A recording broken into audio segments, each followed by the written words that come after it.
Olá, tudo bem com você? Gostaria de dar as boas-vindas à disciplina de economia. Nessa jornada de aprendizado, você verá conceitos fundamentais dessa ciência que estuda a produção, a distribuição e o consumo de bens e serviços, com foco na relação entre agentes econômicos. E que agentes econômicos seriam esses? Pois bem, podem ser consumidores, empresas, mercados, estados. Em suma, são aqueles que interagem economicamente, seja comprando um produto, oferecendo um serviço, instituindo uma política fiscal, entre várias outras ações. Mas por que estudar economia? Sem dúvida, é um campo de conhecimento útil para o seu cotidiano, possibilitando uma melhor administração de recursos para a sua vida pessoal. Além disso, ao compreender os fundamentos dessa ciência, você poderá analisar a realidade com mais propriedade, saber por que os preços de bens estão subindo ou descendo, por que acontece o desemprego e qual a melhor maneira de agir em cenários de escassez e de fartura. Dividimos o conteúdo em 8 unidades. Vamos mostrar cada uma delas agora, para que você tenha noção do contexto geral da disciplina. Na unidade 1, Introdução à Economia, você compreenderá seus principais conceitos e fundamentos. Entre os assuntos abordados está o trinômio recursos, necessidades e prioridades. Já os fundamentos econômicos são baseados em 10 princípios, que podem ser divididos em 3 partes, ou melhor, em 3 questionamentos. Como as pessoas tomam decisões? Como elas interagem? Como a economia funciona? Além disso, você também entenderá os problemas econômicos fundamentais. Todos eles são relacionados à escassez dos recursos produtivos. O que produzir? Quanto produzir? Como produzir? E não menos importante, para quem produzir. Para responder esses problemas, aprenderemos 2 conceitos importantes: a curva de possibilidades da produção e os custos de oportunidade. Na unidade 2, você verá o pensamento econômico e a sua evolução. Aqui você compreenderá a origem e a evolução do pensamento econômico. Abordaremos brevemente o desenvolvimento da noção de economia. Depois conheceremos as escolas de pensamento econômico, também chamadas de teorias econômicas. Por exemplo, o mercantilismo, a fisiocracia e as escolas clássica e neoclássica. Isso é essencial para que você entenda os sistemas econômicos, definidos como as maneiras de se organizar a administração de recursos econômicos e os fatores de produção. Serão abordados 2 sistemas econômicos: a economia de mercado, também conhecida como capitalismo, que atua de forma descentralizada, e a economia planificada, ou sistema socialista, em que existe um órgão central predominando a propriedade governamental. Na unidade 3, será feita uma análise da macroeconomia. Primeiro serão estudados os principais conceitos, entre eles a estrutura da macroeconomia, que abrange o mercado de bens e serviços, o mercado de trabalho, o mercado financeiro e o mercado de divisas. Você compreenderá também como funcionam as políticas macroeconômicas, que têm por objetivo o crescimento econômico, estabilidade de preços, alto nível de emprego e distribuição justa da renda. São elas: a política fiscal, que se refere às políticas tributárias e de gastos, a política monetária, que tem por função regular a quantidade de moeda e de títulos públicos, a política cambial, que busca controlar as taxas de câmbio atuando no setor externo da economia, e a política de rendas, que intervém diretamente sobre a renda por meio do congelamento de preços ou determinação de salários. Veremos ainda o que são agregados macroeconômicos, aprendendo o que são produto nacional, renda nacional e despesa nacional.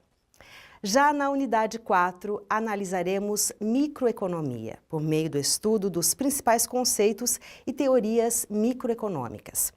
A microeconomia, também conhecida como teoria dos preços, faz a análise da formação de preços do mercado e das interações entre consumidores e empresas que fornecem bens e serviços.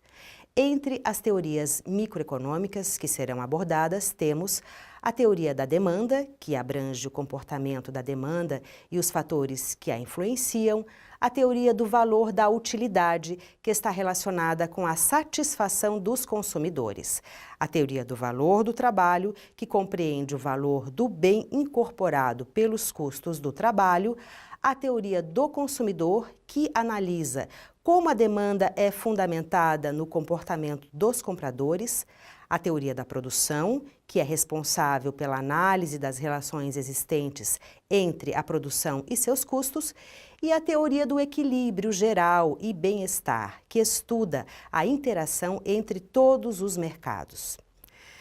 Na unidade 5 serão estudadas as estruturas de mercado. Primeiro, veremos quais são os principais tipos de estrutura: concorrência perfeita, monopólio, concorrência monopolística, oligopólio, monopsônio e oligopsônio. Na sequência, você entenderá os principais fatores de produção, que podem ser agrupados em 3 grandes grupos: terra, que compreende a terra em geral e seus recursos; trabalho, referente aos recursos humanos; e capital, que são as edificações, máquinas e matérias-primas. Por fim, compreenderemos o que são fluxo real e fluxo monetário. Na unidade 6, o conteúdo abordado será o setor externo. Começaremos com o estudo do mercado externo, aprendendo o que são comércio internacional, taxas de câmbio e inflação. Você conhecerá também as principais políticas externas, que são a política cambial, referente às variações das taxas de câmbio e ao controle do governo, e a política comercial, ligada ao fluxo de mercadorias e serviços no mercado. Serão definidos também os conceitos de exportação e importação. Na unidade 7, veremos o setor público no Brasil, como ele funciona e qual o seu impacto na economia. Serão elencadas as principais razões para que o Estado participe da economia, entre elas desemprego, crescimento da renda per capita, mudanças tecnológicas, mudanças populacionais, efeitos de conflitos, fatores políticos e sociais e mudanças na previdência social, entre outras. Entre as ações do setor público serão abordadas a função alocativa, relacionada ao fornecimento de bens públicos, a função distributiva, relativa à distribuição de renda, e a função estabilizadora, que tem por meta manter estáveis a produção, o emprego e os preços. Continuando, você entenderá a diferença entre déficit e superávit públicos e depois o conceito de orçamento público brasileiro, que interliga aspectos políticos, jurídicos, contábeis, econômicos, financeiros e administrativos. Enfim, na unidade 8, você compreenderá aspectos a respeito da economia brasileira ao longo da sua história até a atualidade. O enfoque será o século XX, passando pelos governos de Getúlio Vargas e Juscelino Kubitschek, o milagre econômico brasileiro nos anos da ditadura militar e a retração que acontece depois da crise do petróleo de 1979. Em seguida, conheceremos os principais planos econômicos que aconteceram a partir da recessão de 1980. O Plano Cruzado I, o Plano Cruzado II, o Plano Bresser, o Plano Verão, os planos Collor I e II e, por fim, o Plano Real. Com o estudo dessas 8 unidades, você terá um panorama sociocultural e histórico abrangente da economia. Aprenderá as principais teorias econômicas desenvolvidas nos últimos séculos, entenderá como acontecem as relações entre agentes econômicos, bem como terá acesso a conceitos elementares dessa ciência, que definem as bases de consumo, produção e distribuição de bens e serviços. Será uma jornada longa, mas certamente muito proveitosa. Espero que você siga em frente com vontade e dedicação.